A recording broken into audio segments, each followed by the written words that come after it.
posting up out of the blocks, triple extension out of the blocks, having great force application at the blocks. As I mentioned before, feeling like you're condensed like a spring and having that explosion out of the blocks to be able to apply force, overcome inertia.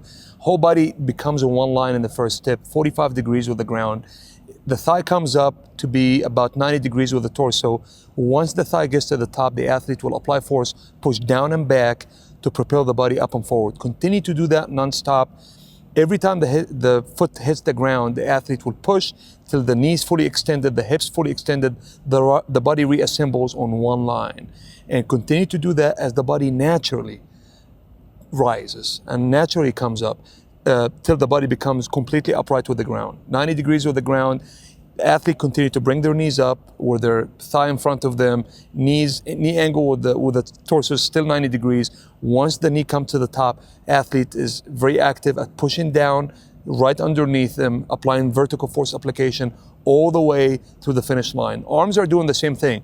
Out of the blocks, that backhand will come up. You're gonna hammer down and back, pushing with the arms down and back. The elbow extends, the shoulder extends as the body comes up. And once the body's upright with the ground, arms are going down, hammering down with the arms. The world-class sprinters, if you film them from the side and watch any video of a world-class sprinter, you see their arm almost completely straight as it passes the body back, which we always, a lot of the time, middle school coaches, high school coaches that are not very experienced, they ask the athlete to keep the knee angle at 90 degrees all the time, which this is not what really happens. We want the athlete to extend their joints, apply force, and as we mentioned before, force application is the limiting factor in faster sprinting.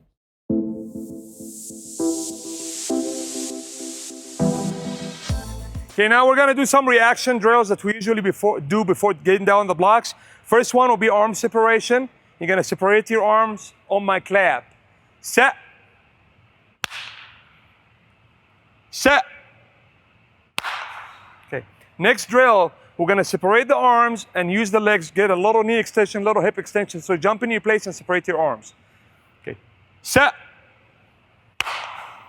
Okay, a little bit quicker, Jim. Set.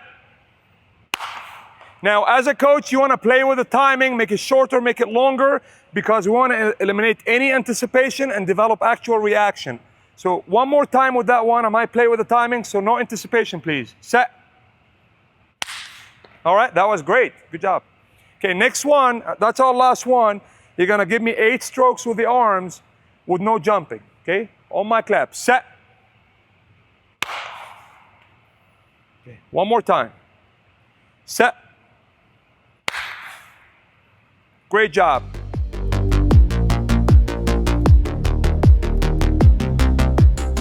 At that time, that's when you find your mechanisms. Either you remember a song that you're listening to and warm up, you find breathing techniques, but some way you have to calm yourself down before that race. Otherwise, the race can turn to disaster.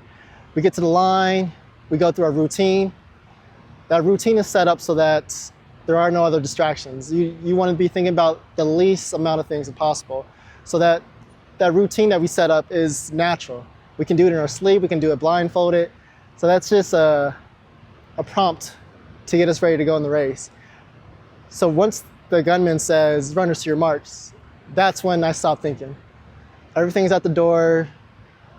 I'm about to explode at the blocks and see what happens. I'm at the blocks, I'm lining up, my head is down, everything is tuned out. I am in tune with whatever I plan myself to do. When the gunman says set, I take a deep breath in. When he says go, I explode out with all the air in my belly and just let the controlled chaos within me take over.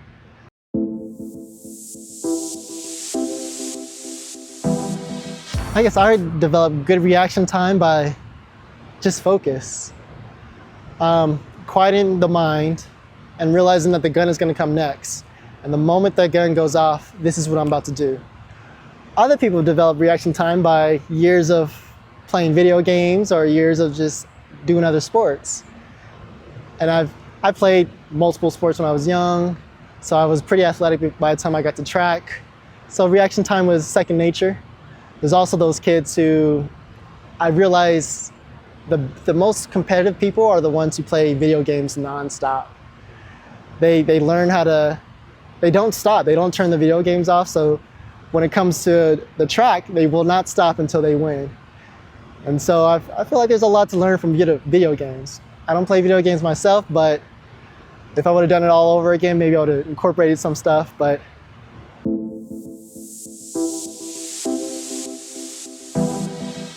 the first 3 steps, that's when it's a bad thing, but I'm most aware of my competitors because they're usually right there. I know how many steps the person in lane 8 is taking. I know how many breaths the person in lane 1 is taking. It's a bad thing for me because I think too much, but after the 3rd step for me, that's when everything starts getting going. And I tune them out and everything starts clicking. Everything just falls into place after that. And I know whether it's going to be a bad race or a good race from the 4th step on out.